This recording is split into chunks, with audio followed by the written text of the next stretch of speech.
Welcome back to our video series on the secrets to a long and happy marriage life. I'm really glad you've been able to join us. I've been enjoying this, maybe a little bit more than you. I'm not sure, but I'm having a good time. I hope this is serving to encourage you in your relationship. And why do I do all this? I do this because marriage really matters.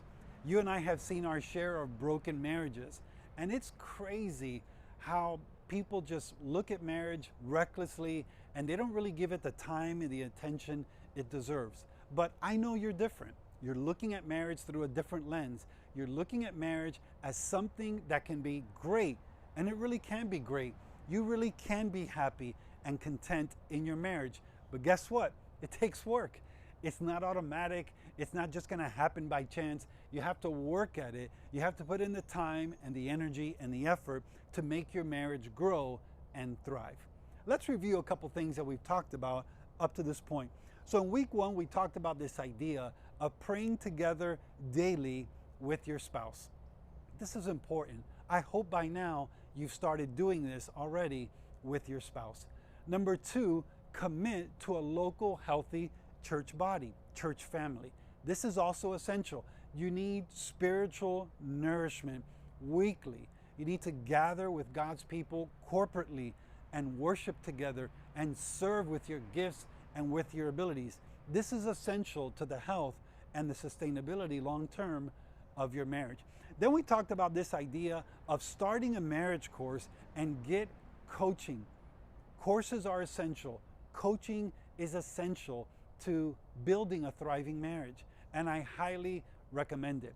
And then in our 4th video, we talked about this idea of connecting to a marriage group and getting around people who could really encourage you and strengthen your marriage, but they can also challenge you, and they can tell you things that you may not want to hear, but you're challenged and you know it's best for you and for your spouse. And then thirdly, it's something that will give greater depth to your marriage because it provides greater accountability in your relationship and the things that you have planned for your future. Then afterwards, we talked about this idea of aligning your marriage, aligning your life with God's Word. Don't try to figure all this out. God wrote the book on your life. God wrote the book on your marriage. So let Him have full reign in your life, in your marriage. Let Him guide you. Let His thoughts become your thoughts. His ways become your ways. Now, for this time together, we're going to really explore this simple idea of making decisions together. This is one of my favorite topics. You've heard the phrase, a kingdom divided cannot stand. It really can't. I mean, if there's division in the kingdom, ultimately that kingdom will fall. Guess what? In your marriage, the same thing applies. If your marriage is divided, it cannot stand. If you can't make decisions together and you're both going in different directions, especially when it comes to key topics or key issues or key decisions, your marriage will not stand. Your marriage will fall. But consider this next idea for just a minute. Making decisions together is really a key secret in your marriage. It really is. Because the couples that are always fighting, it only implies that they have selfish motives. They don't want to collaborate.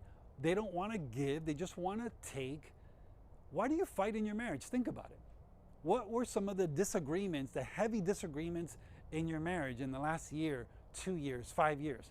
What you might find is that you had a certain position, your spouse had a certain position, and you didn't want to budge. Listen, I've been there. I mean, I know I may look real kind and everything, but I've got a strong will just like you. And there are times that we don't want to budge, but that's not the godly attitude that God wants us to have. We need to budge, to collaborate, to come together, to agree. That's really, really essential. For your marriage to prosper, you have to do a better job of defining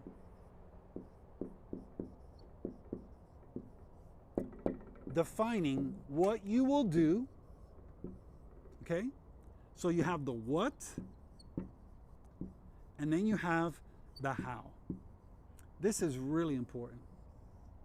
For your marriage to thrive, you both have to come together. And obviously there's communication that has to take place. You've got to separate time to have these discussions. But you need to talk about, okay, what is it that we're going to do? What decision are we going to make? And then how are we going to do this? It's really important for you and your spouse to define things clearly. Here's one of the things I always love to say. Clarity in your marriage, okay, leads you to health in your marriage. Now, I've said this different ways, but clarity in your marriage, when things are clear in your relationship, it really leads you to a healthy place in your marriage. When things are not clear, the reverse of that, well, what happens? You have issues, you have disagreements, you have problems, you have fights in your relationship, but clarity really is the window to happiness. So as we look at this idea of making decisions together, that's really a key secret. But what I want you to understand is you have to get clear in your marriage, not only about what you mean about things, but what you're going to do, what you're not going to do, how you're going to do that in your relationship. So let me ask you this question. I have it here in my notes. Let me just read it. What do you think is the result when married couples can't build effective agreements in their marriage relationship? What do you think? If a couple consistently cannot build agreements, they cannot come together and agree, what is the result? Here are a few. Communication failures, missed opportunities, broken trust, growing tension. I mean, all of these things, frustrations, they just build in your relationship. All because you can't collaborate, you can't come together and establish an agreement. Let me give you a principle that's really helped me. Here it is. Couples that make decisions together stay together. That's worth repeating, right? Couples that make decisions together stay together. Just really allow that thought to marinate in your mind and in your heart. When Yami and I were first married, I mean, again, different people, different paths, different walks of life, etc. But we had to blend these two worlds together. And I had to take my own issues and challenges, and so did she, and my own perspective and my own preferences, and she did too, and we had to blend those things together. That's not easy. It really isn't. That's why you shouldn't do marriage by yourself. You should include God in the equation to give you the grace and the patience that you need to build relationships and work things together to move your marriage forward. Now consider this. When you and your spouse learn to establish healthy patterns of building agreements, it grows your relationship. When you're clear on, okay, what are we going to do? How are we going to do it? When are we going to do it? What are some steps that we're going to do? When you have this kind of clarity in your marriage will experience joy and happiness, and that frustration will go out the window, and that resentment will go out the window as well, because you're clear on next steps forward. So let's continue here. First of all, let's define what an agreement is, okay? An agreement is a defined course of action. Think about that for a minute. An agreement is a defined course of action. It's something that you and your spouse determine to do together. Here's the path we're going to take forward in this situation, in this problem. Here's how we're going to approach this. The second part says that you and your spouse commit to follow together. This is key. Not only are you deciding, here's what we're going to do, but you're also deciding we're going to support one another as we do this, and we're going to do it together. We're not going to play games that sometimes couples play where one is very strong and they say, well, this is what we need to do and this is what we're going to do it, and the other spouse stays quiet. There's no feedback, there's no collaboration, there's no what do you think, and then something happens and it goes south, and then the couple that stayed silent or wasn't permitted to speak, all of a sudden they think what? It's your fault. It's totally your fault. Well, what we're talking about here, making decisions together, is totally different. It's not your fault. It's not her fault, his fault. This is something that we do together. And if we make this decision together and it succeeds, guess what? We celebrate. And if we make this decision together and it fails miserably and we lose money, we lose time, we lose plane tickets, whatever it is, listen, we together absorb the costs. There's no pointing fingers, there's no blaming. We both absorb the costs. We both accept responsibility. We learn from it. Lessons learned. And now the next time, well, we'll do things differently, won't we? So let's continue. Let's repeat that first part. An agreement is a defined course of action that you and your spouse commit to follow together. And like I said, the last part, and support one another in the process. When you make an agreement, when you decide on something together, you support one another in the process. Don't leverage these tools that couples use sometimes in their marriage and they say, well, I wasn't fully on board. That's just not being honest. You have to be fully on board. You have to express your feelings. You have to express your perspectives. But at the end of the day, you have to come to an agreement together and you have to move forward. And when you move forward in your relationship that way, you're going to strengthen your marriage. Because here's what I find, and I found it in my marriage. The more and the better we got at making decisions together, guess what happens?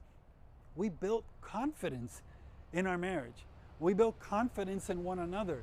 We trusted each other even more because we knew we're not going to make these key decisions without the input, without the feedback, without the direction, the support of our spouse. Don't do that in your marriage either. Don't just make decisions to make them because, you're the boss or you're the man or you're whatever. It doesn't matter. That's foolish. Make decisions together. Together is better in your marriage. So here's something I'd like you to think about. Do you, as you think about agreements in your marriage, I want you to think about this. This is really, really important. There are 3 components here, and they're worth writing down. Okay, here they are. We've talked about them already in different ways. Number 1 is trust. I want you to think about the decisions that you and your wife had made, or you and your husband have made over the last 2 weeks. In these decisions that you've made, has there been a greater level of trust built as a result of your decision making? If not, you're not doing something right. If not, you're maybe taking a shortcut or you're trying to rush the decision. Slow down. Your decisions should build trust. It's really important. If they don't build trust, what do they build? They build mistrust. If they don't build confidence, they build what? A lack of confidence in your relationship. Take the time to invest to build trust in your decision making. The second point is a byproduct, which is confidence. Confidence. As you and your spouse get better at making decisions together, man, your confidence grows. I mean, my wife's confidence in me will grow. My confidence in her will grow. I know they have my best interests at heart. They know I have theirs as well. So trust grows because we're doing this together. Confidence grows. So I speak differently about my spouse in these areas. It's amazing how all these things just overflow from your mouth and your attitude because trust and confidence is developed. But then there's a third one, and we've talked about this already. The third one is clarity. Clarity. If your marriage is fuzzy, a couple weeks ago we had some major fog here in South Florida, and I got up in the morning and looked around, and I was trying to avoid leaving to work too early because there was this thick fog, and this fog was it's never like that here in South Florida. But I said, I'm just going to wait a little bit so the fog can clear so that I can have greater what? You got it, greater clarity. Think about it in the context of your marriage. Is there clarity in your decision making? Are things clear? Or do you always have that question mark in the back of your mind? It shouldn't be that way. Clarity is important. And all these things really function together. Clarity brings confidence, trust, confidence, clarity. All these things are a result of what? Making decisions together. I can't underestimate the importance of this session. Make decisions together in your marriage. Sit down at the coffee table or on the couch, talk through things, don't rush through things. Decide. You don't always have to decide everything in the moment. So build a plan. Okay, let's talk about this again because this is a big topic. Take a walk around the neighborhood and talk through it some more. But make decisions together. That's a key secret to having a marriage that is happy, not only today, not only tomorrow, but also for the long run. If any of this content has been helpful for you, and if you haven't done so already, I invite you to watch our free marriage training. It's a 30-minute training that we give to couples free to encourage them in their marriage and to show them different ways that they can build a growing marriage faster. Down below in the description, you have a link. All you have to do is click on the link, sign up quickly, and you can watch the replay, or you can schedule a time that works for you and for your spouse. So don't be shy, as I always say. Go ahead, look at the description, click on the link below, and watch our free marriage training.